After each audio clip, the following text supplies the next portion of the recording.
How's it going, people? Well, I'm doing all right, but it's Friday the 13th, so I don't know. Who knows? Anyway, it's being such a spooky date, I thought I would read some more of In the Twinkling of an Eye by Sydney Watson. First, Sacred Buddha, bottle opener.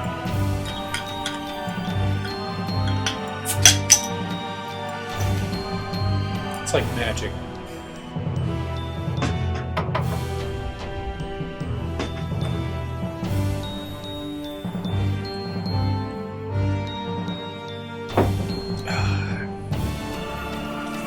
Okay. I guess I should summarize. We had some characters introduced and nothing happened except a cab ride and a bunch of talking. But it was about being swept up in the flood or something, like taken in the flood. And it turns out to be a flood of shoppers, I guess. Anyway, very boring, but it did introduce some characters with some hard to say names. Chapter 2, The Courier. For 2 hours, the three men held close conference together. At the end of that time, all the preliminaries of the new venture were settled. Tom Hammond had explained his long-cherished views of what the ideal daily paper should be. Sir Archibald was delighted with the scheme, and in closing with Hammond, gave him a perfectly free hand.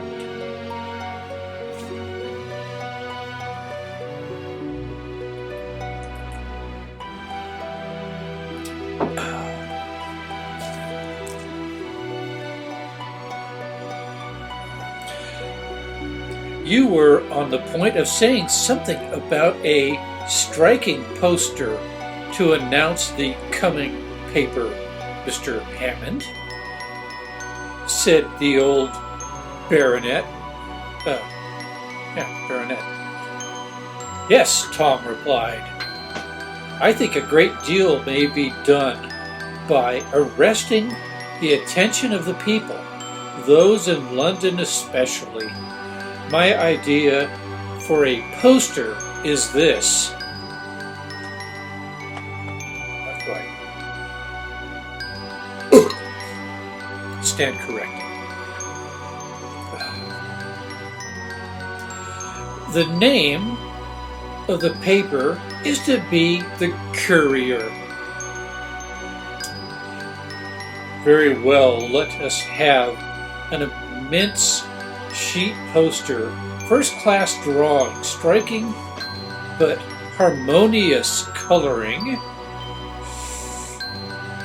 and bold, arresting title of the paper and announcement of its issue. Brilliant. They should do a movie out of this. I mean, they did Atlas Shrugged. They did Left Behind twice.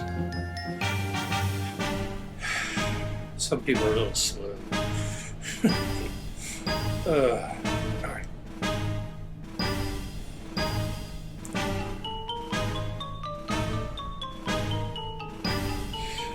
Following the title, I would have in the extreme left a massive signpost, a prominent arm of this structure bearing the legend "Tomorrow" hyphenated.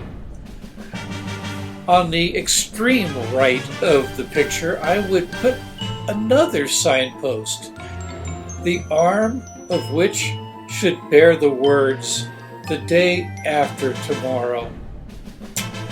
Wow, heavy. It's like Metropolis. I have a Metropolis flashbacks.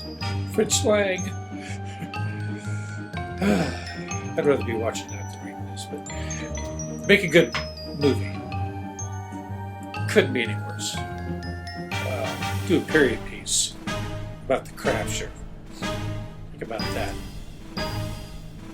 1918, circa 1918. Sorry, got sidetracked.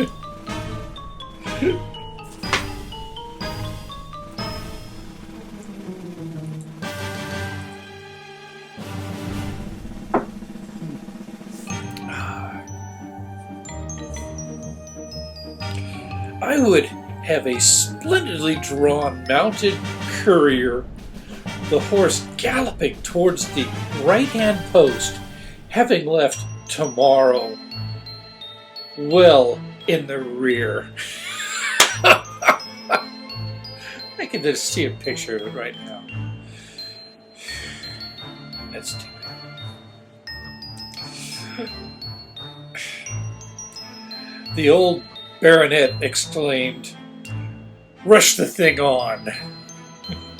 Flood the hoardings of London, Edinburgh, Manchester, Liverpool, Birmingham, Cardiff, all the huge towns, and the smaller ones as well." Why not just say, hey, just hit the brakes and tell everybody.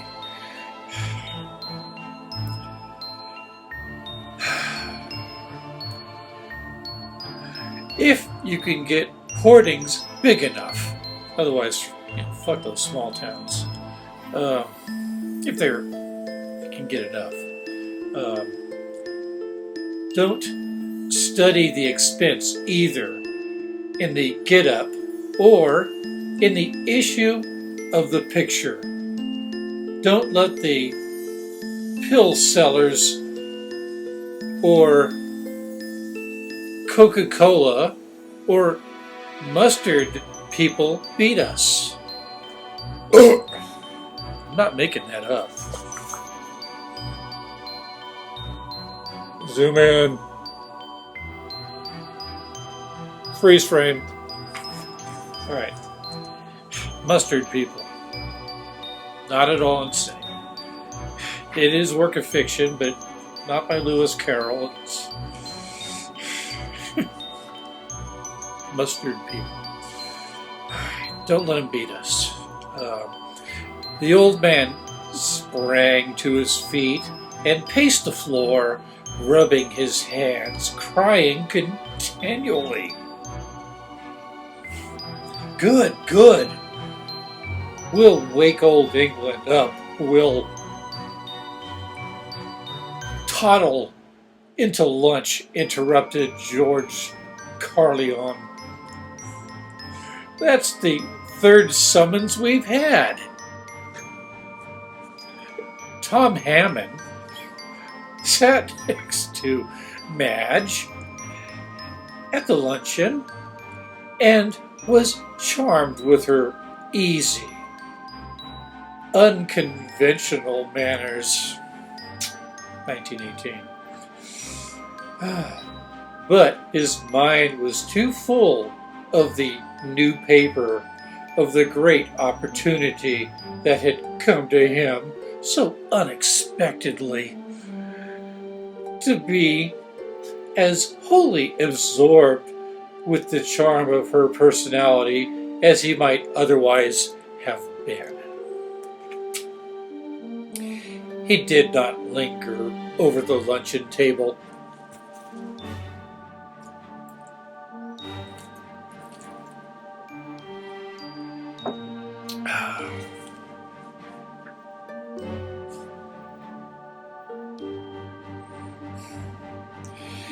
There are one of two fellows, Sir Archibald, he explained, whom I should like to secure on my staff at once. I don't want to lose even an hour. As he bade Madge Finistry goodbye, he expressed the hope that he might see her again soon. And the girl, in reply, allowed her eyes unconsciously to express more than her words. She is the most charming woman I ever met, he told himself, as he followed Sir Archibald into his room for the final word for which the baronet had asked George Carlyon, who remained behind with Madge.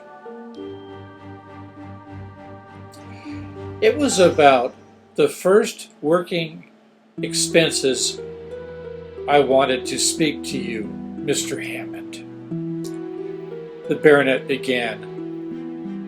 They were seated in the baronet's room. I will have £50,000, or shall we say £100,000, deposited at once in your name at what bank? Any good bank you please, Sir Archibald, so long as the particular branch is fairly central. Capital and countries. How will that do? The baronet asked, adding, I always bank with them myself. That will do, sir. How about the Ludgate Hill branch, Mr. Hammond? Could not be better, sir.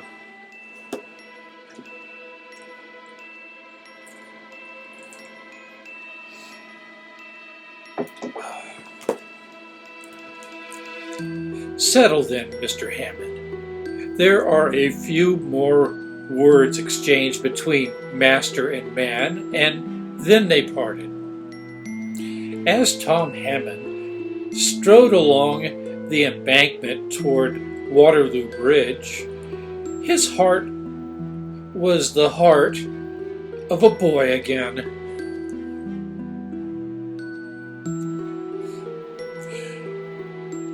Is life worth living? He cried inwardly. It's too heavy.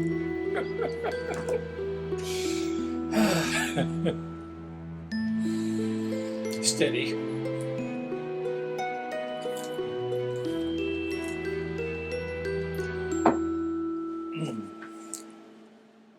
Okay. Answering his own question with the rapacious words. Damn, that's some good writing. In this honor, I know nothing else that earth could give me to make life more joyous.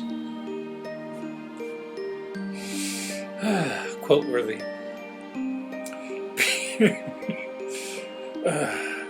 People passing him saw his face radiant with a wondrous joy.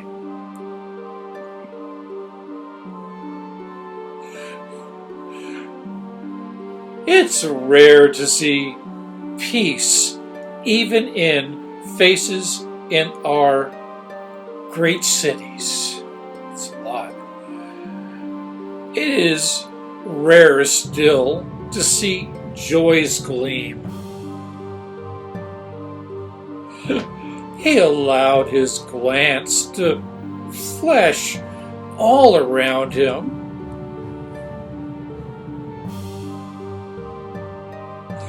As he murmured, I am glad too that I am in London. Sounds great. Who dares say that London is dull? or grim or sordid. Who would say that? Not me. Never even been there, and I wouldn't say that. Because I've heard otherwise. Alright. Maybe the sordid part. But that's what makes it interesting.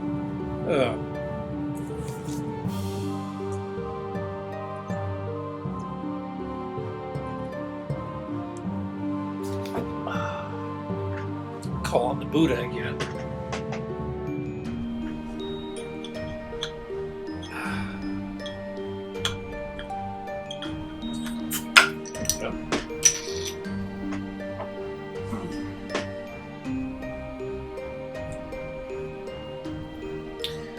And this is some serious literature here.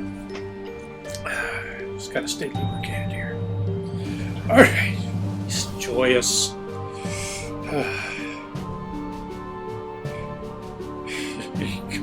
Joyous gleam. He allowed his glance to flash all around him as he murmured, "I am glad too that I am in London. Who dares say that?" Sorry, I'm repeating myself, but I had to get that up first. Yeah, dull, grim, sordid hell. Definitely. Maybe so. Who was it? Damn, gotta stop that. That wrote, "No man curses the town more heartily than I, but after traveling many mountains, plain, desert, forest, and on the deep sea, one comes back to London and finds it's the most wonderful place of them all." Yeah, that's what Sweeney Todd said. No place like London.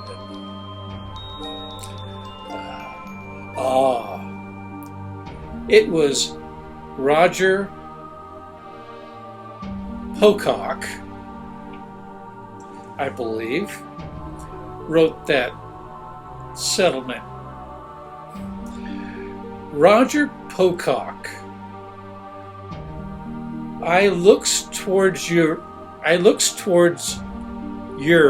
sir. Them's my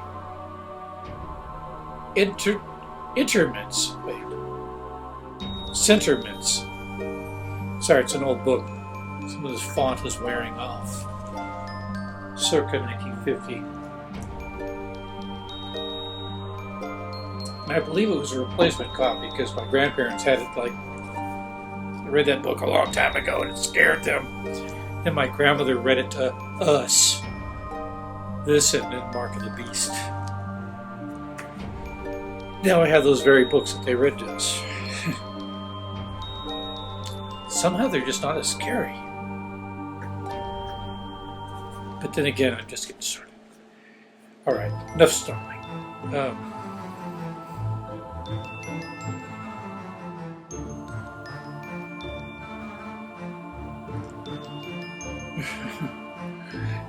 He laughed low and gleefully at his own merry mood. Then, as his eyes took in the river, the moving panorama of the embankment, and he's capitalized embankment, so I guess that was the first one or something. And caught the throb of the mighty pulsing of life all about him. The galleon's lines came to him, and while he moved onward, he murmured, a lot happening here. He's quoting, "London, God, the font's even smaller. God damn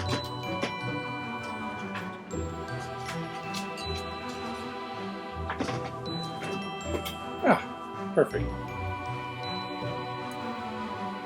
London, whose loveliness is everywhere. London, so beautiful at morning light. One half forgets how fair she is at night.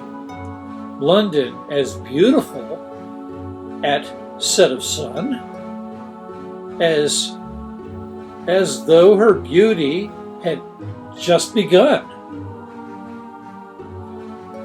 London, that mighty sob, that splendid tear, that jewel hanging in the great world's ear.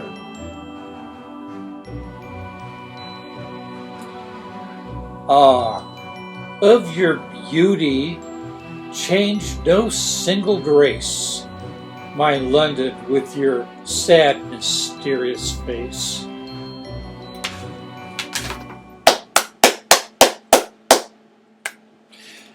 That's enough.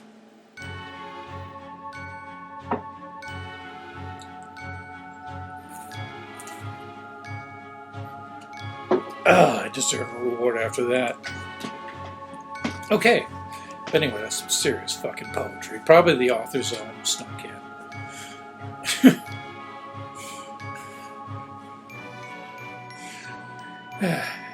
Or it was just a quotation that actually impressed him. But anyway. He moved forward in a strange rapture. Don't get alarmed. It's not capitalized. Strange rapture of spirit. That's not the real one. You got to capitalize it. It's like a rule. You know, I mean, they probably should capitalize every letter. Think about it, and underline it. Underscore. All right. He forgot even beautiful London. He was momentarily unconscious how he traveled or whither. He might have been blind or deaf. All that he now saw on board. Wait. Saw or heard. Have been blind, or he might have been blind or deaf for all that he now saw or heard. The drone of a blind beggar's voice reading the scriptures, however, presently had power to break his trance. He paused a moment before the man. This same Jesus, droned the blind man's voice. Who's blind? He's blind too?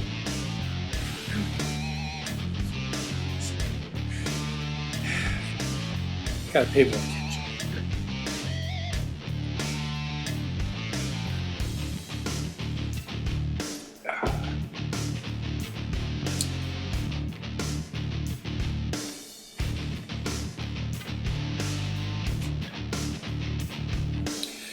Who is taken up from you into heaven shall so come in the manner as ye have seen men go. Seen him capitalized. Have seen him go.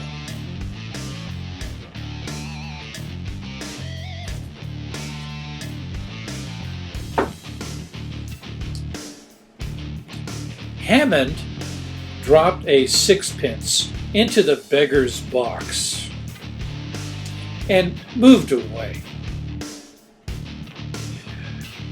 The wonder of the words he had just heard, read, arresting all his previous thoughts of his glad success. So basically it brought him down. He probably needed that. He was a little too full of himself.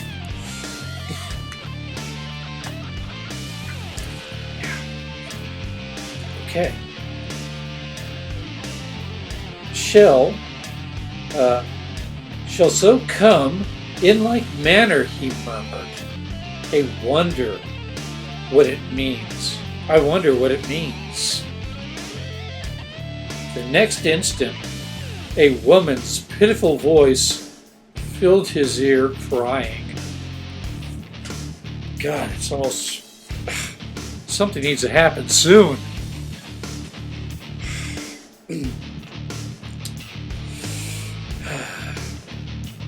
Calgon, take me away.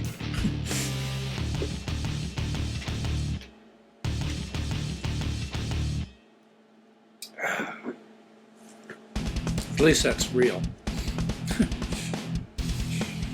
All right.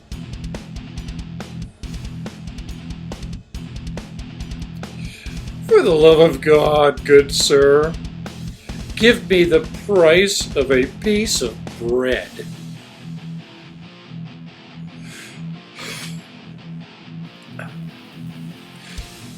Just give her a sandwich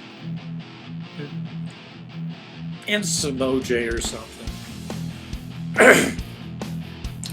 He turned sharply towards her. Her face was haggard and hunger-filled. Her eyes were wells of despair. He slipped his finger and thumb into the fob of his coat. The first coin that came to his touch was a shilling. He dropped it into the emaciated, outstretched palm. The wretched creature gazed at the coin, then at him. Her lips moved, but no words came from them.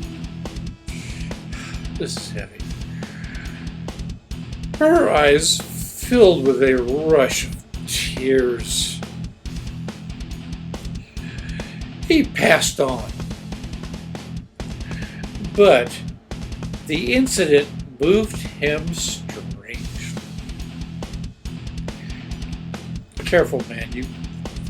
This guy could get raptured right out of the book and we'll have to start reading about somebody else.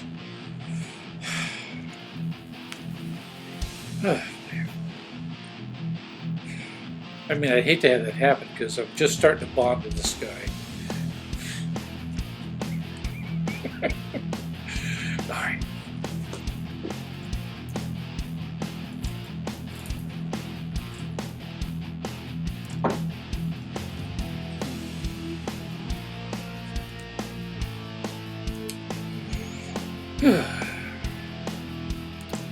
If Christ, he mused, ever comes back to earth again, surely he will... That's his, not mine. I didn't stutter. He will deliver it from such a want. Deliver it such want and misery as this. Nope. Almost. Misfire. Had to dislodge it.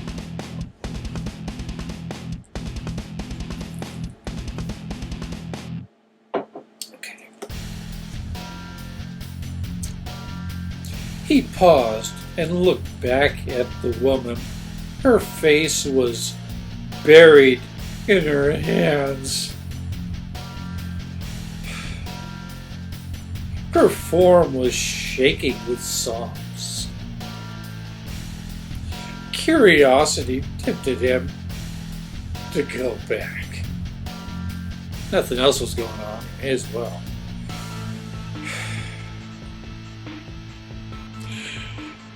As he came abreast of her, what is this, like a battleship, you know? Oh wait, he came up to her. Why did I suddenly feel that that sounded nautical?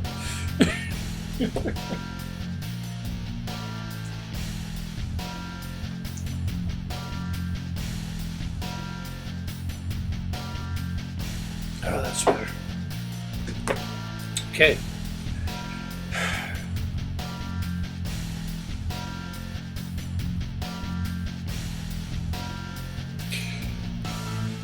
As he came abreast of her, a child, a girl about 9, barefooted, and tired looking. It is a bedtime story. Oh, thank you. Thank you, Jesus. And tired looking, was saying to the woman, "What's the matter, missus? Wouldn't that swill give you enough when you aren't M?" Oh man. I may have got that wrong. Arst M. I think I got it right. Give me nothing. The woman glanced down at the child. Why, he is kinder than God, for he'd give me a shilling. At this, Tom Hammond hurried away. Yeah, that's enough of that.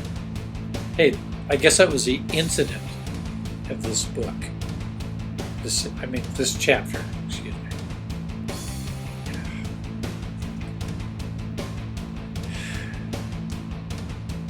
Something's going to happen eventually. Just probably not this chapter. Running out of time. Kinder than God. Oh, by the way, he spelled it. The old lady spelled it G, capitalized, A-W-D. By the way. You can zoom in on that if you like.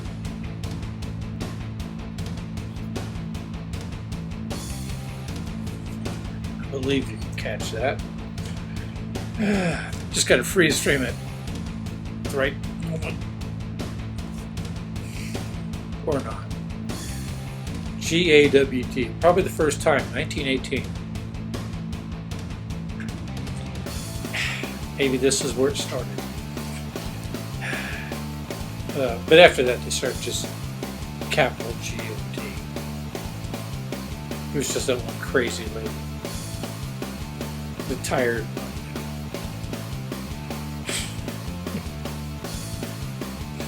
All right.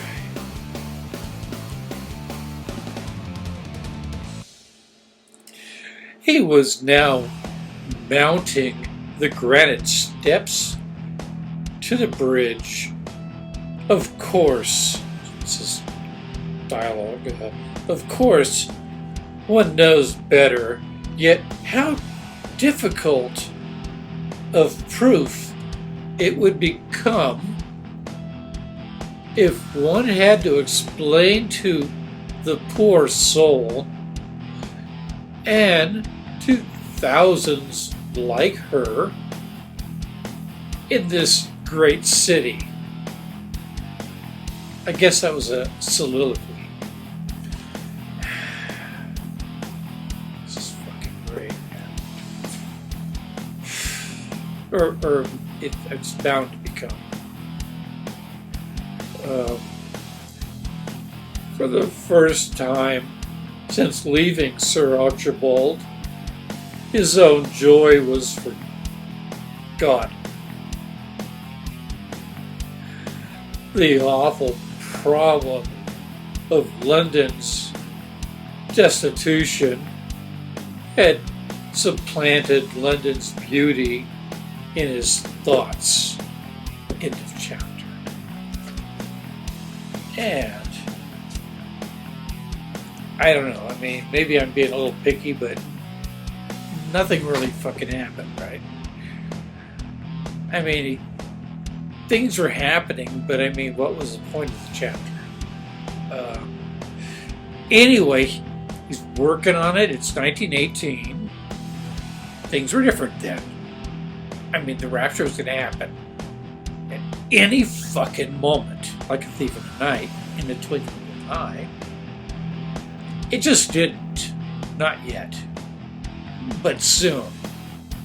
Probably. Possibly. Yeah. Pascal's wager. I'm going to read another chapter, but not in this video. I need to get some more beer. Peace the fuck out. Stay tuned, or have a wonderful, whatever the fuck it is you're having. Thanks for watching it this far.